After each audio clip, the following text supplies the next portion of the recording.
안녕하세요. 이브이스크입니다.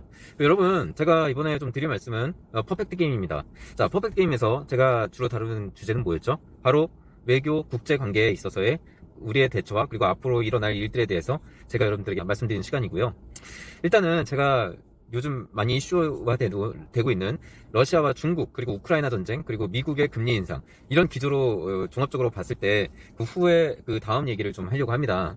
자, 여러분, 지금 러시아와 중국은 무엇을 제일 두려워하고 있을까요?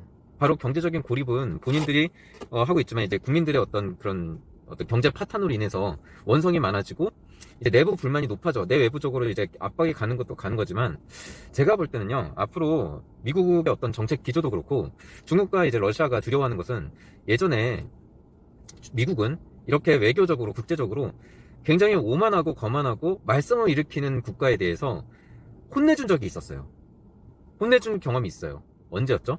바로 일본입니다. 일본의 플라자 합의예요. 플라자 합의 때 일본의 경제가 묵사발이 나는 결정적인 계기가 되었던 것도 사실 플라자 합의입니다. 플라자 합의 당시에 환율이나 이런 것 때문에 문제가 이제 무역이나 이런 부분에서 적자를 많이 보고 있던 미국이 일본을 상대로 제시한 환율에 의해서 환율이 눈덩이처럼 불어나면서 그 국가가 굉장히 경제적으로 붕괴가 되는 시발점이 됐던 것이죠. 그래서 제가 볼 때는 그런 것들을 약간 러시아와 중국이 압박이 들어오고 두려워하는 것 같아요. 그리고 미국도 앞으로의 어떤 경제적인 정책, 군사적인 어떤 행위보다는 경제적인 정책을 통해서, 경제적인 압박과 이런 것들을 통해서 그러니까 원하는 조건을 이끌어내기 위한 것들이 아닐까 싶어요. 제 생각에는. 그래서 특히 이제 중국에게 있어서는 어떤 코로나 전염병의 전 세계 확산에 대한 책임과, 그리고 거기에 대한 수사, 그리고 원인 분석, 그리고 그런 거에 대한 어떤 철저한 수사에 협조할 것과, 그 여러 가지 어떤 중국에 있는 인권, 위구르족에 대한 인권 탄압, 그런 문제, 그리고 여러 가지 어떤 종합적으로 중국에 있는 외교적으로 대만에 대한 문제, 대만에 대한 독립 자치구를 인정할 것, 그리고 어떤 남중국해에 있어서의 분쟁, 이런 것들도 싹 다 정리하기 위함이 아닐까 싶어요. 그러기 위해서는 여러분들 생각해보세요. 어지간한 거에 대한 어떤 대만, 특히 이제 핏발이 서도록 거세게 저항을 하고 거세게 항의를 하고 있지 않습니까? 특히 대만의 문제에 관해서는 어떤 내정 간섭이라든지 이런 걸로 미국에 굉장히 많이 핏발을 세우면서 거세게 항의를 하고 있는데, 이걸 잠재우고 이거를 싹 다 입 닫게 하려면 어떻게 해야 돼요? 아주 강력한 뭔가가 필요하단 말이에요. 그러면은 강력하게 들어가려면 일단 정책 기조부터 강하게 들어가야 돼. 외부적 압박을 강하게 들어가고, 특히 그 국가가 다른 나라에 비해서 아주 엄청나게 압박을 받을 만한 그거를 카드를 써야 돼요. 물론 그러려면 불가피하게 그러기 위해서는 다른 나라, 그러니까 전혀 어떤 그런 거 상관이 없거나 혹은 미국의 동맹이거나 혹은 그럴 의지가 없었지만 어쩔 수 없이 피해를 봐야 된다면 봐야 된다는 거죠. 어쩔 수 없는 거예요. 왜냐면은 더 강한 어떤 위협이 되는, 그리고 말썽을 일으켜 전 세계 국가 질서 혼란을 일으키는 국가를 그거를 강하게 싹을 잘라놔야 그 이후에 어떤 많은 국가들이 전체적으로 질서를 유지하면서 지금까지 했던 것처럼 잘 지낼 수가 있기 때문이죠. 있기 때문에 그걸 할 수 있는, 소위 말해서 세계의 경찰이라고 불리고 있는 이유도 바로 이런 어떤 질서, 조화와 균형, 이런 것들을 중요시 여기는 나라가 미국이기 때문이에요. 그리고 그럴 만한 힘을 갖고 있다는데, 그럴 만한 자격이 있다는 겁니다. 그래서 미국이 어떤 피해를 무릅쓰고, 다른 상관없는 제3의 국가에게 피해를 줄 것을 무릅쓰고 이 국가에 강하게 압박을, 아주 그냥 확 엄청나게 그냥 프레셔를 가해서 어떤 제가 얘기하는 어떤 거세게 핏발을 세우면서 거세게 저항하는 그런 민감한 부분, 그런 부분까지도 협상을 이끌어내려고 하는 수가 저는 확실하다고 봐요. 일단 중국에 대해서는 그런 문제, 첫 번째 대만 문제, 두 번째 남중국해 문제, 세 번째 위구르족에 대한 그 인권 탄압 문제, 그리고 네 번째로 코로나에 대한 원인 분석과 철저한 원인 분석과, 그리고 그 책임에 대한 응당 대가를 지불해야 되는 점, 그리고 책임 소재를 명확하게 한다는 점, 이렇게 네 가지를 이제 중국에 아마 들이대면서 요구를 할 것이 분명합니다. 그러기 위해서는 경제적으로 굉장히 많은 고립과 빈곤을 시킬 필요가 있는 거예요. 그래서 제가 얘기했잖아요. 묶어서 피가 안 통하게 한다고요. 고립시켜서 아주 그냥, 여러분들 손 있잖아요. 손 마디 그냥 실로 아주 칭칭 감으면은 여기가 시퍼렇게, 피가 안 통해서 시퍼렇게 되고, 그렇게 장기간 방치해두면은 여기가 세포가 죽고 괴사가 돼서 썩지 않습니까? 그래서 그런 거랑 비슷한 거예요. 그런 거랑 중국은 그렇게 만들 겁니다. 그래서 그 상황에서 본인이 이제 견디지 못하고, 내가 국제사회에 협조하겠습니다, 국제사회에 더 이상 문제 일으키지 않겠습니다라는 것을 받아내기 위해서는 그리고 그렇게 지금 받아내지 않으면은 나중에는 아주 더 큰 비참한 사태로 벌어질 수 있기 때문에 지금 하려는 거예요.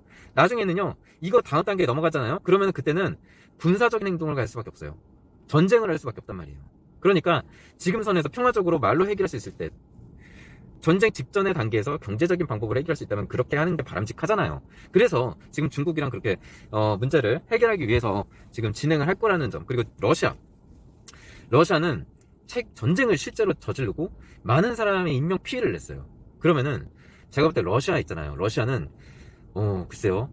어쨌든 푸틴이 지시하고 너무 명확하잖아요. 누가 지시하고 누가 어떤 전쟁의 주범인지가 너무 명확하기 때문에 제가 볼 때는 러시아라는 나라가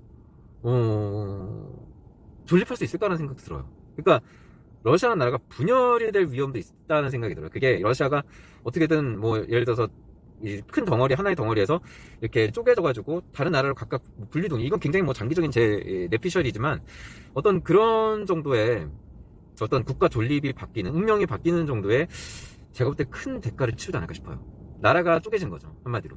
나라가 이렇게 쪼개져가지고 힘을 분산시키고 어떤 독재? 이런 부분에서 아마 이번에 체제가 바뀔 수도 있지 않을까라는 생각이 잠깐 드는 게 상당히 그런 부분에서 국가 존립이나 이런 부분에서 러시아는 중국도 중국이지만 중국보다도 러시아는 전쟁을 실제로 일으킨 주범이에요. 그렇기 때문에 굉장히 큰 책임을 물 것 같아요. 그래서 국가가 쪼개지고 국토가 분열되는, 나라가 쪼개지는, 러시아 나라가 더 이상 존립하지 않을 수도 있다는 생각이 들어요.